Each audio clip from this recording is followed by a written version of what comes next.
Hello, dear champions. Welcome to Super Grades. My name is Tapesh Saxena, and today in this session, we are going to discuss each and every question of GAT mini mock test number 3. Yes, you heard it correct. CUET का mini mock test हुआ है third number का gate का और उसको हमें solve करना है सारे के सारे क्वेश्चंस हम सॉल्व करने वाले हैं and this is all about my self my name is Tapesh Saxena and आप लोगों को पता ही है कि मंडे से लेकर फ्राइडे तक लगातार क्लासेस चल रहे हैं जिसमें हम मैथ्स का रीजनिंग का और जीके का सिलेबस कवर करते हैं और सेम सिलेबस के ऊपर बेस्ड हर सैटरडे को आपको मिनी मॉक टेस्ट मिलता है और संडे को उसका सॉल्यूशन भी मिल जाता है ना।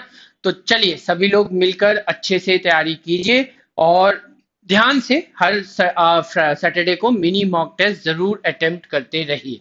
ठीक है, तो चलो फिर स्टार्ट कर देते हैं। अभी जो हमारा कल सैटरडे को मिनी मॉक टेस्ट हुआ है उसमें ये थे 25 क्वेश्चंस। वन बाय वन सारे क्वेश्चंस को डिस्कस कर लेते हैं।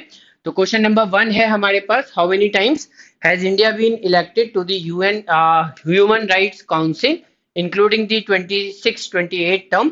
तो इसका आंसर है बच्चों 7 टाइम्स, राइट। जब से काउंसिल बनी है तब से इंडिया जो है इसका पार्ट हमेशा ही रहा है, excluding like the years 2011, 2018 and 2025 जब यहाँ पर मैंडेटरी ब्रेक्स आए थे। ये काउंसिल में ही ब्रेक आए थे, मतलब इंडिया तो हमेशा सिलेक्ट हुआ ही है।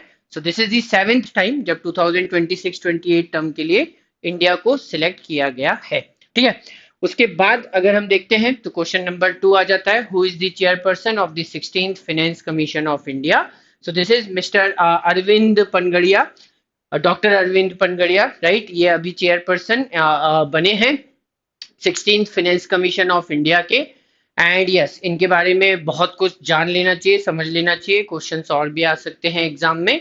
तो ये फॉर्मर वाइस चेयरमैन है नीति आयोग के और एक बहुत बढ़िया इकोनॉमिस्ट है। इनका इकोनॉमी में कंट्रीब्यूशन भी जबरदस्त रहा है।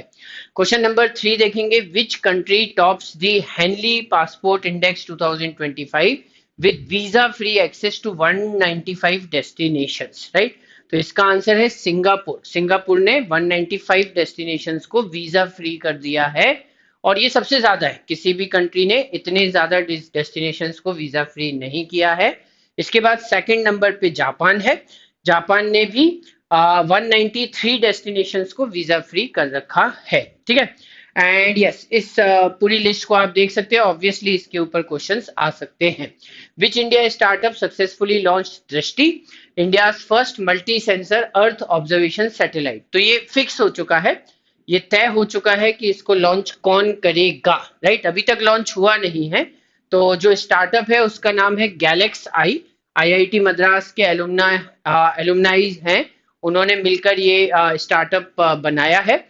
और इसमें अगर हम देखें तो ये इंडिया का first multi sensor earth observation satellite है जो कि अर्ली 2026 में लॉन्च किया जाएगा। गैलेक्साई स्पेस जो है वो इसको लॉन्च करेगा।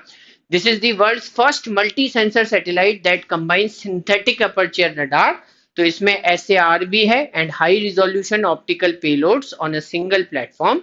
Galaxy is a Bengaluru based company that was incubated at IIT Madras। ठीक है, चलो वेरी गुड। अब अगर हम ये देखते हैं कि क्वेश्चन नंबर 5 क्या है, Shahrukh Khan became the first Bollywood actor to enter the billionaire club according to which list.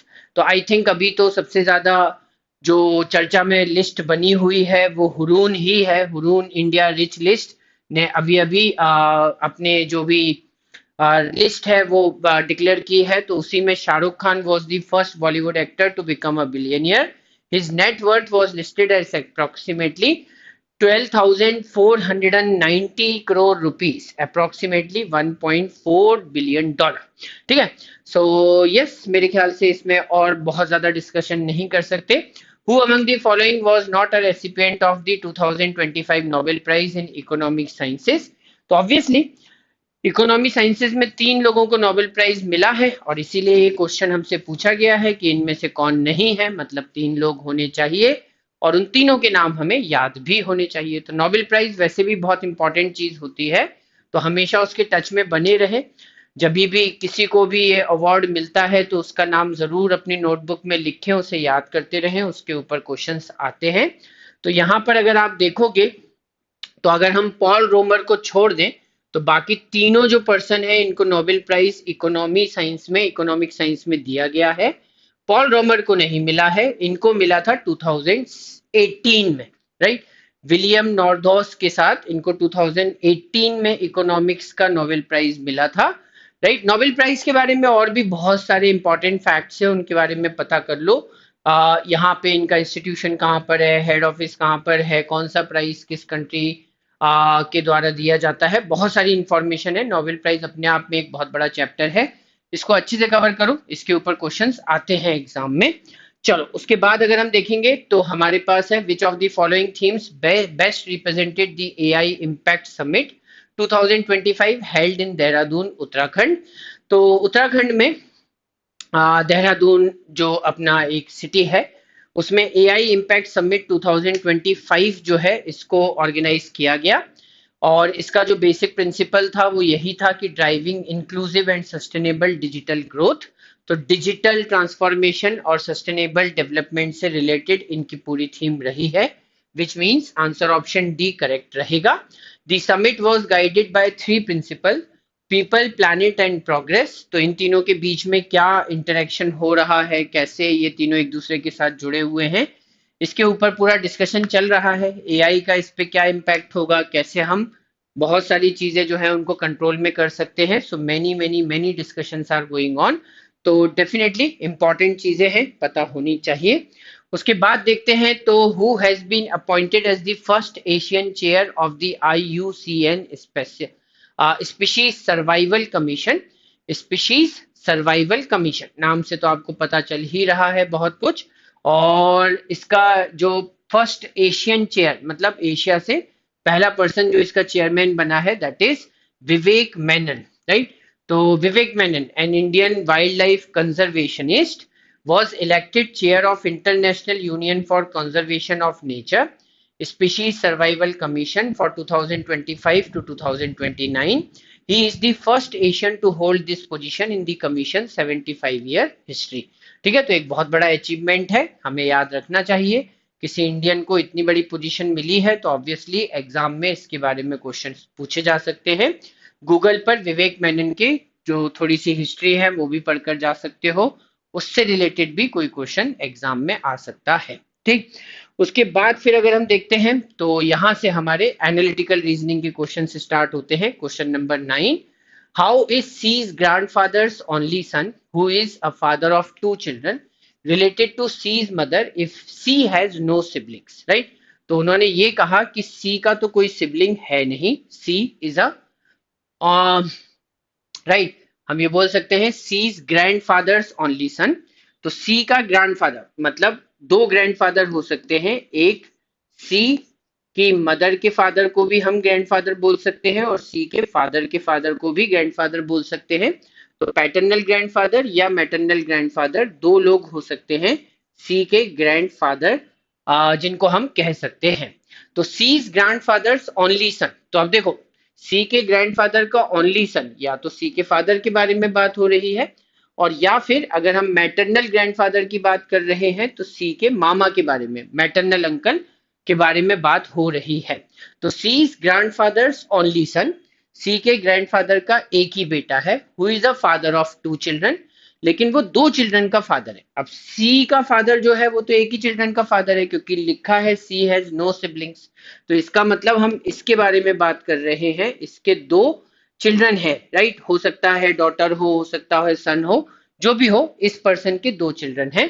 तो C's grandfather's only son who is father of two children related to C's mother. तो अब इस पर्सन का सी की mother के साथ क्या रिलेशन है, तो दोनों ब्रदर सिस्टर हुए, तो इसका मतलब ये पर्सन सी की मदर का ब्रदर ही होगा। Answer option A is definitely the correct answer, ठीक है। सिबलिंग का मतलब होता है भाई बहन, तो सी का कोई सिबलिंग नहीं है, लेकिन उन्होंने बोला सी के ग्रैंडफादर का जो ओनली सन है उसके दो बच्चे, तो सी के ग्रैंडफादर का ओनली सन मतलब या तो सी का फादर हो सकता था, लेकिन सी के फादर का तो सिर्फ सी ही है क्योंकि सी के कोई सिबलिंग है नहीं, तो इसका मतलब हम सी के मैटरनल अंकल की बात कर रहे हैं। उसके बाद क्वेश्चन नंबर 10 देखेंगे, T is the son of K and is the brother of R, right. तो टी जो है वो के का तो सन है एंड ब्रदर ऑफ आर, और आर का ब्रदर है। Z's mother's only sisters husband is K. तो Z की मदर, Z की मदर की ओनली सिस्टर, तो मदर की ओनली सिस्टर और उसका हस्बैंड है के। तो उन्होंने क्या कहा कि Z's mother's only sisters husband is K. ठीक है, Z की मदर यहाँ पर, उसकी सिस्टर यहाँ पर और उसका husband K. B is the daughter of K's only sun.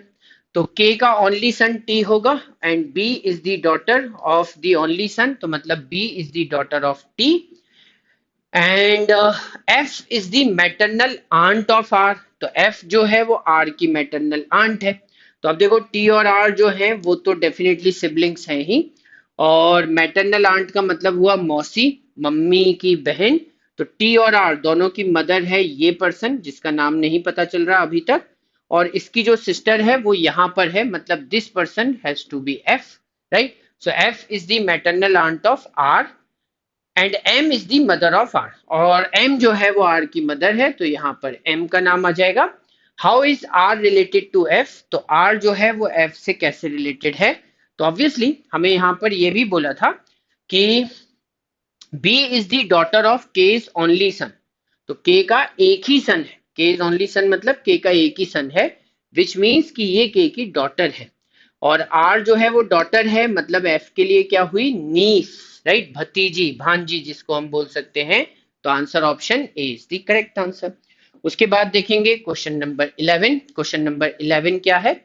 In a certain code star into division, इन तीनों का मीनिंग दिया है, राइट। ध्यान से पढ़ना है, यहाँ पे ए स्टार बी में ए पहले है बी बाद में है, तो A is the mother of B. A into B में ए पहले है बी बाद में है, A is the husband of B. A divided by B में उल्टा हो गया, बी पहले ए बाद में, तो B is father of A, right. तो ये ऑर्डर याद रखना पड़ता है, इसी में थोड़ा सा खेल हो जाता है एग्जाम में अगर आप इसको ध्यान से ना देखें तो। तो अब उन्होंने बोला इनमें से किसका मतलब है P is the father of Q. तो अगर हम ध्यान से देखें, वैसे डिवीजन का तो यूज हुआ नहीं है, तो यहाँ तो हम बच गए, डिवीजन वाले स्टेटमेंट की जरूरत पड़ेगी ही नहीं। तो अगर इसको ध्यान से नहीं भी देखते तो भी कोई बात नहीं। अब P स्टार क्यू, तो P is mother of Q, तो ये तो आंसर नहीं होगा, हमें पता करना है कि P होना चाहिए फादर ऑफ क्यू। उसके बाद Q इंटू एम, तो Q इंटू एम मतलब Q is mother of M, और M इंटू पी, तो M is husband of P, तो डेफिनेटली Q और P में कोई डायरेक्ट ब्लड रिलेशन बन ही नहीं रहा, मैरिज का रिलेशन बनेगा, तो ये भी पॉसिबल नहीं है।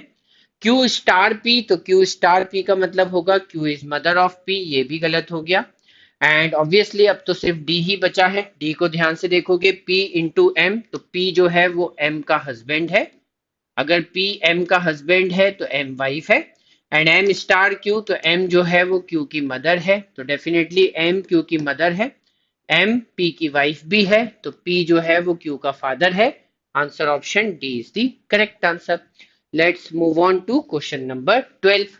Poynting to a woman, Venus said she is the daughter of the only child of my grandmother। ठीक है, तो अगर हम ये बोलते हैं कि मेरी ग्रैंड मदर का ओनली चाइल्ड, कौन कह रहा है, वीनस, राइट। तो वीनस, अब मेल है या फीमेल है पता तो है नहीं, तो वीनस ये कह रही है या वीनस ये कह रहा है कि उसकी ग्रैंड मदर का सिर्फ एक ही चाइल्ड है ना, उसकी ग्रैंड मदर का एक ही चाइल्ड है। तो अब ग्रैंड मदर मैटरनल भी हो सकती है, पैटर्नल भी हो सकती है, एनीवे अगर हम इस ग्रैंड मदर की बात करें, इस ग्रैंड मदर की, पापा की मम्मी दादी की बात करें, तो दादी जो है वो ग्रैंड मदर है, और उन्होंने बोला she is the daughter of the only child of my grand mother. तो अगर इस ग्रैंड मदर का ओनली चाइल्ड है तो वो वीनस का फादर ही है, एंड डेफिनेटली उसकी एक डॉटर भी है, तो शी इज द डॉटर, मतलब वुमेन जो है वो वीनस की सिस्टर हुई 100%।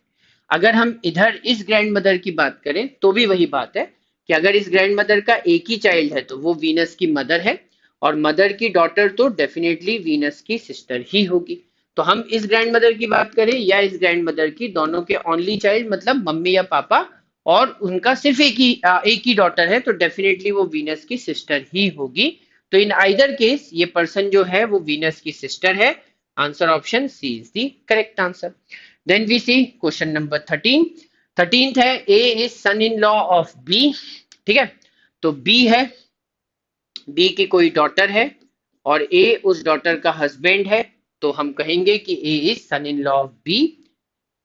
E is daughter of C whereas B is the only daughter of F। तो B जो है वो only daughter है F की। F is mother in law of C और B जो है वो A की डॉटर है और F जो है वो मदर इन लॉ भी है C की। तो मदर इन लॉ है C की, तो C को यहाँ होना चाहिए B का हस्बैंड। और उसके बाद E is daughter of C। अब इन दोनों का कपल है और E इन दोनों की बेटी है, मतलब वो B की भी बेटी हुई। तो डेफिनेटली ये दोनों जो पर्सन है ये डेफिनेटली एक दूसरे से मैरिड है। अच्छा, लेकिन यहाँ पर ई जो है वो डॉटर है, तो डेफिनेटली हम ई को यहीं रख सकते हैं। तो हम ये कह सकते हैं कि how is A related to E, तो ए जो है वो ई का हस्बैंड होगा। Answer option D is the correct answer. ठीक है, शायद और भी केसेस पॉसिबल होंगे लेकिन फिर आंसर ऑप्शन मैच नहीं करेगा, क्योंकि ये पक्की बात है कि ई और ए के बीच में मैरिज जरूर आएगी। राइट, तो या तो इन लॉ का रिलेशन बन सकता है और या फिर हस्बैंड वाइफ का। तो हस्बैंड तो दिया है, बाकी इन लॉ का कोई रिलेशन दिया नहीं है, मतलब किसी और पॉसिबिलिटी के बारे में सोचने की जरूरत नहीं है। ठीक, उसके बाद देखते हैं क्वेश्चन नंबर 14। तो pointing to a picture Anuj said, Anuj ने एक पिक्चर को देखते हुए कहा कि she is my uncle's father's grand daughters brothers mother's only sister in law. Right, तो अब किसी पिक्चर में कोई लेडी है, उस लेडी के बारे में बात हो रही है। ये है वो लेडी शी, जिसको यहाँ क्या कहा जा रहा है, शी। तो वो क्या कह रहे हैं, she is my uncle's. Right, तो यहाँ पे अनुज है, अनुज के अंकल के बारे में बात करते हैं। तो अनुज के कोई फादर या मदर होंगे और उसका ब्रदर, फादर का या मदर का ब्रदर। तो अनुज के अंकल के फादर, अनुज के अंकल के फादर, मतलब या तो अनुज के मैटरनल ग्रैंडफादर या पैटर्नल ग्रैंडफादर की बात हो रही है। तो अनुज के अंकल के फादर की ग्रैंड डॉटर। राइट, तो अनुज के अंकल के फादर की ग्रैंड डॉटर, तो ग्रैंड डॉटर है तो चलो मान लेते हैं इनकी ही बेटी है, किसी और भाई बहन की भी बेटी हो सकती है। तो she is my uncle's father's grand daughters brother's. Right, granddaughter का कोई ब्रदर भी है, grand daughters brothers mother's. Right, इस ब्रदर की मदर भी है, तो डेफिनेटली ये दोनों मैरिड होंगे। Right, grand daughters brothers mother's only sister in law. Right, तो ये ग्रैंड डॉटर के ब्रदर की मदर की ओनली सिस्टर इन लॉ है। ओनली सिस्टर इन लॉ है, इसका मतलब ये जो पर्सन है इसकी ओनली सिस्टर इन लॉ तो यहाँ पर आने चाहिए। राइट, मतलब ये अनुज की मदर ही होनी चाहिए। तो how is Anuj related to the lady in the picture if husband of the picture lady is a single child. तो अगर जो हम्म ओके, देखो अगर हम इस शी के बारे में बात करें, फिर से पढ़ते हैं। She is my uncle's father's grand daughters brothers mother's only sister in law, only sister in law. ठीक है, तो how is Anuj related to the lady in the picture if husband of the picture lady is single child. ठीक है, तो इसका मतलब ये हुआ है ना, वो क्या कह रहे हैं, she is she is my uncle's father's grand daughters brothers mother's only sister in law. तो इस मदर की ओनली सिस्टर इन लॉ है। ठीक है, हाँ जी, चलो सही है, बात सही है कि ये अनुज की मम्मी है और यहाँ पे अनुज के पापा हैं, और अनुज के पापा जो है मतलब इस पर्सन के हस्बैंड वो सिंगल चाइल्ड है, तो मतलब उनकी तरफ से कोई रिलेशन बन नहीं सकता, तो मम्मी की तरफ से ही इतने सारे रिलेशंस बन पाएंगे। And I am very sure कि फिर ये जो पर्सन है ये अनुज की मदर है और अनुज जो है वो उनका सन या डॉटर होना चाहिए। अब अनुज के बारे में क्या कहा है, अनुज का कहीं जेंडर बताया है क्या? ओके, अनुज का कहीं जेंडर तो नहीं बताया, लेकिन आंसर ऑप्शन में डॉटर दिया भी नहीं है, तो मान लेते हैं कि चलो अनुज जो है वो मेल है, तो मनुज मस्ट बी सन। चलो वेरी गुड। अब अगर हम ये देखते हैं question number 15, introducing a person, Hema said my mother is the daughter of that person father son. ठीक है, तो किसी पर्सन के बारे में बात हो रही है, मान लो यहाँ पे कोई पर्सन है, तो क्या कहा जा रहा है कि इस पर्सन के फादर का सन, इस पर्सन के फादर का सन। अब फादर का सन या तो ये पर्सन खुद ही हो सकता है, एक केस तो ये पॉसिबल है, राइट, पर्सन के फादर का सन, ये पर्सन खुद हो सकता है, ठीक है। And my mother is the daughter of that person father son, तो इस पर्सन के फादर के सन की बेटी है कौन, मेरी मदर, राइट। तो माई मदर मतलब हेमा जो है वो यहाँ पर आ जाएगी। तो हेमा, हेमा ने ये कहा कि my mother is that person fathers son, ठीक है, चलो ठीक है, राइट। अब दूसरा केस क्या बन सकता है, दूसरा केस ये बन सकता है कि ये जो पर्सन है, ये जो पर्सन है, ठीक है, जिसके बारे में बात हो रही है, दैट पर्सन फादर सन, तो इस पर्सन का कोई फादर है और इसका कोई और सन भी है ना। तो उन्होंने ये कहा my mother is the daughter of that person father son, तो मेरी जो मम्मी है वो इस पर्सन के फादर के सन की बेटी है, तो यहाँ पर होगी हेमा की मम्मी, राइट। तो अब क्या हुआ कि उन्होंने ये बोला कि how is that person related to Hema, तो एक तो चीज हम ये सोच सकते हैं कि शायद वो हेमा का ग्रैंडफादर है, दूसरा ये भी हो सकता है कि शायद वो हेमा के ग्रैंडफादर का भाई या बहन है। तो डेफिनेटली कुछ पता नहीं चल पाएगा, तो can not be determined, answer option D will be the correct answer. दो केस बन रहे हैं तो मुश्किल है कि कुछ पता चलेगा। अब यहाँ पर भी ध्यान से देखेंगे बच्चों, तो जो रिलेशन है वो u माइनस वी है, लेकिन रिलेशन v का बताया जा रहा है, v is the daughter of u, v पहले है u बाद में है, यहाँ u डिवाइडेड बाय v, तो v is the sister of u, तो दूसरे पर्सन का रिलेशन फर्स्ट पर्सन से बताया जा रहा है ना। जो हमारे पास जो यहाँ पर कोड है, इस कोड में जो सेकंड पर्सन है उसका रिलेशन फर्स्ट पर्सन के साथ इंडिकेट हो रहा है, ये बात अगेन ध्यान में रखनी है। तो z डिवाइडेड बाय r, तो z डिवाइडेड बाय r, तो यहाँ पर r आएगा, r is the sister of z, तो सबसे पहले ये पता चला कि r जो है वो z की सिस्टर है, ठीक। उसके बाद r इंटू ओ, तो r इंटू ओ का मतलब ये हुआ कि o is the father of r, तो o जो है वो फादर है r का, तो यहाँ पर o आ जाएगा r का फादर। फिर o प्लस p, तो o प्लस p का मतलब ये हुआ कि p is the son of o, तो P जो है वो O का सन है, तो यहाँ पे P आ जाएगा, सन है मतलब ये दोनों भाई बहन हैं। उसके बाद फिर P माइनस वाई, तो P माइनस वाई का मतलब है Y is the daughter of P, तो Y जो है वो P की डॉटर है, ठीक। अब उन्होंने हमसे ये पूछा कि then which of the following is true, R is the mother of O, नहीं, R तो डॉटर ऑफ O है। उसके बाद Z is the husband of P, तो Z और P तो ब्रदर सिस्टर या ब्रदर ब्रदर होंगे, तो डेफिनेटली पॉसिबल नहीं है। Y is the wife of R, Y तो नीचे वाली जनरेशन में है, तो सेम जनरेशन में ही नहीं है, तो वाई फाइव होना ही नहीं है। R is the aunt of Y, तो R जो है वो Y की आंट है, ये बिल्कुल सही है, answer option D is the correct answer, है ना। चलिए अब यहां से हमारा, अच्छा ठीक है, अभी AR का एक क्वेश्चन और है। P इज क्यूज फादर, तो P जो है वो Q का फादर है, P फादर है, किसका फादर है, Q का। Q is T's father, Q जो है वो T का फादर है, तो ये भी father. T is S is brother, तो T जो है वो S का ब्रदर है, तो यहाँ पर S। And S is R's daughter, अब S जो है वो R की डॉटर है, मतलब R Q की वाइफ है, ठीक है, क्योंकि T और S ब्रदर सिस्टर है, और S अगर R की डॉटर है तो T R का सन है, which means R is the mother of T। उसके बाद then how is P related to S, तो P का S से क्या रिलेशन बना, तो P S का ग्रैंडफादर है, आंसर ऑप्शन डी 17th का आंसर। चल उसके बाद अगर हम देखते हैं तो Girish bought a cycle for ₹600 and sold it for ₹900, तो हम ये कहेंगे कि यहाँ पर प्रॉफिट तो हो रहा है, कॉस्ट प्राइस है 600, कॉस्ट प्राइस है 600, सेलिंग प्राइस है 900, तो बीच में प्रॉफिट तो है 300 रुपीज का, प्रॉफिट का परसेंटेज कितना है, तो परसेंटेज प्रॉफिट कैलकुलेट करने के लिए हम हमेशा देखते हैं कि ये जो प्रॉफिट है ये कॉस्ट प्राइस का कितना परसेंट होगा, तो profit is what percent of cost price, तो 300 बाय 600 मतलब 1/2, 1/2 into 100 means it has to be 50%, तो 50% का प्रॉफिट है, answer option B is the correct answer.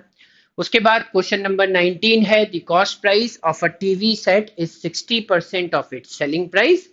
तो अगर कॉस्ट प्राइस है, सेलिंग प्राइस को 100 एज्यूम कर लिया, तो कॉस्ट प्राइस 100 का 60% मतलब 60 है। तो 60 रुपीज का आर्टिकल 100 रुपीज में सेल हो रहा है, मतलब 40 रुपीज का प्रॉफिट है।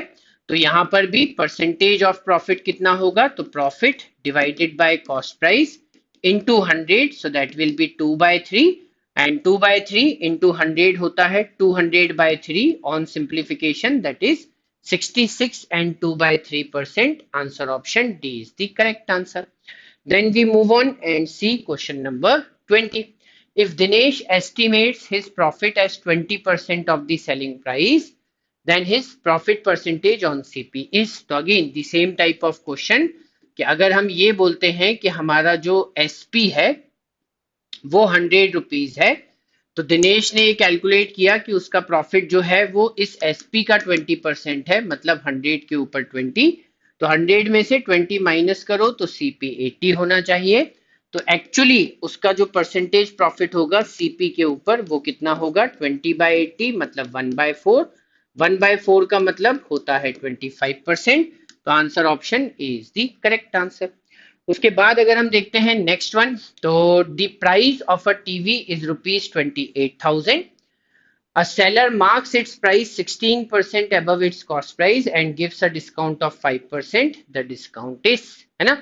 तो देखो सबसे पहले क्या हुआ कि 28,000 रुपीज एक टीवी का कॉस्ट प्राइस है ना। हमने कस्टमर को बताने के लिए इस प्राइस को 16% से बढ़ाया, तो हम 28,000 का 16% कैलकुलेट कर लेते हैं। 16% ऑफ 28,000, तो 2 जीरो से 2 जीरो कट गए, यहाँ पर बचेगा 0। 16 का 8 टाइम्स 128, 16 का 2 times 32 plus 12 that will B 44। मतलब यहाँ पर जो प्राइस है वो 4,480 रुपीज से बढ़ गया। तो 0 + 0, उसके बाद 0 + 8, उसके बाद 0 + 4 एंड देन 8 + 4 12, कैरी आया 1। सो दिस इज 32,480। और ये मार्क प्राइस है, मार्क प्राइस है मतलब ये कस्टमर को बताया जाएगा। कस्टमर को क्या बताया जाएगा कि ये टीवी 32,480 रुपीज में ऑफर की जा रही है। लेकिन फिर जब कस्टमर बार्गेनिंग करेगा तो उसे 5% का डिस्काउंट देंगे। तो इसका 5% कितना होगा, दिख तो रहा ही है कि अगर हम इसका 10% निकालें तो वो होगा 3248 के बराबर। तो 5% इसी का आधा हो जाएगा, आधा कर दो, सो दैट विल बी 1624। मतलब यहाँ पर 1624 रुपीज का डिस्काउंट दिया जा रहा है। तो answer option B is the correct answer. Then we move on and try to solve question number 22। Question number 22 क्या है, cost price of 48 books is same as the selling price of 40 books, right? तो अगर मैं ये मान लेता हूं कि एक बुक का कॉस्ट प्राइस है एक्स रुपीज और सेलिंग प्राइस है वाई रुपीज, तो इंफॉर्मेशन क्या है कि 48 बुक्स का कॉस्ट प्राइस मतलब 48x, right, and selling price of 40 books तो 40y।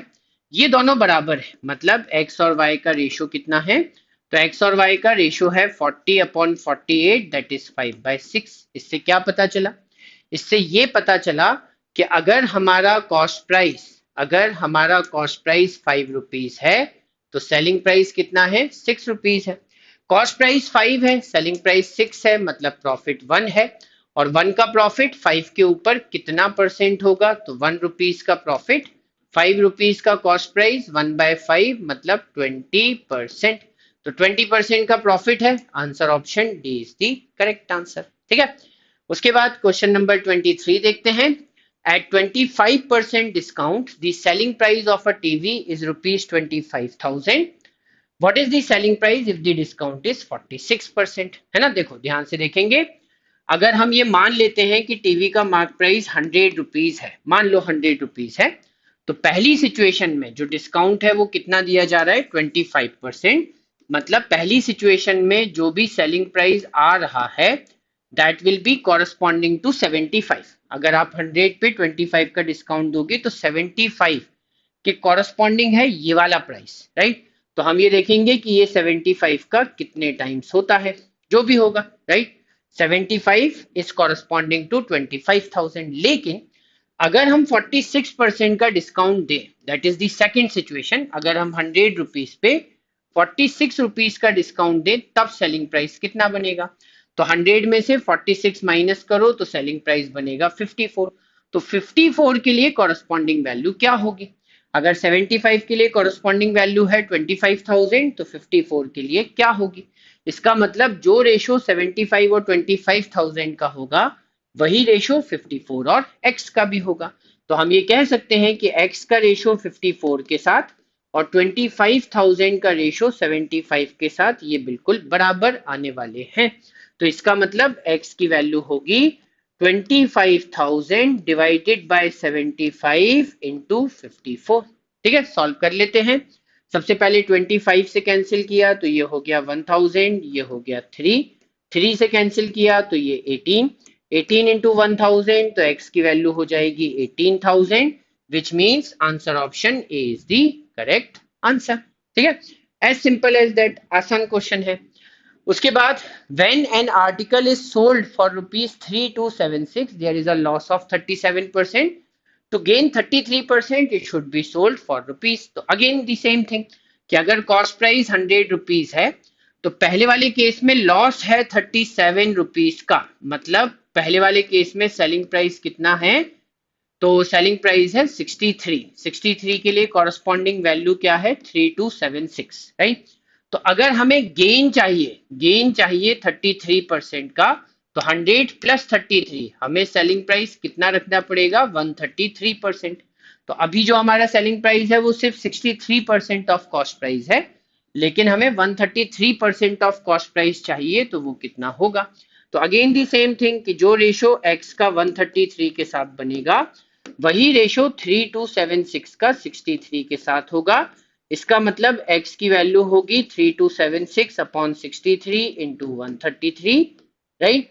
कैंसिल कर लेते हैं फटाफट, तो ये हो जाएगा 7 का 9 टाइम्स, ये हो जाएगा 7 का 1, बचा 6 तो 19 टाइम्स। उसके बाद 9 से कैंसिल किया तो 9 3 जा 27, बचा 5 57, 9 6 जा 9 4 जा 364 इंटू 19, 19 4 जा 76, कैरी आएगा 7, 19 6 जा 114 प्लस 7 121, 19 3 जा 57 plus 12 is 69, मतलब 6916, that will be the value of x। Answer option B is the correct answer, है ना। तो ये सारे क्वेश्चंस रेशियो प्रोपोर्शन से बहुत जल्दी सॉल्व हो जाते हैं, no need to apply any formula.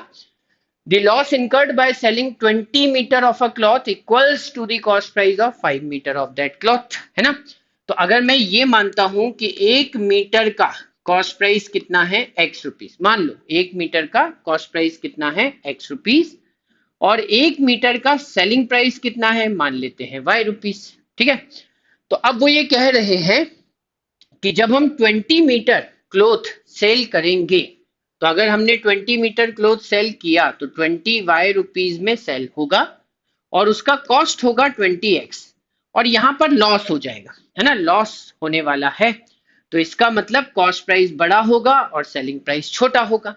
Cost price और सेलिंग प्राइस का जो डिफरेंस होता है वही लॉस होगा, है ना। कॉस्ट प्राइस बड़ा, सेलिंग प्राइस छोटा, जो डिफरेंस है वो लॉस।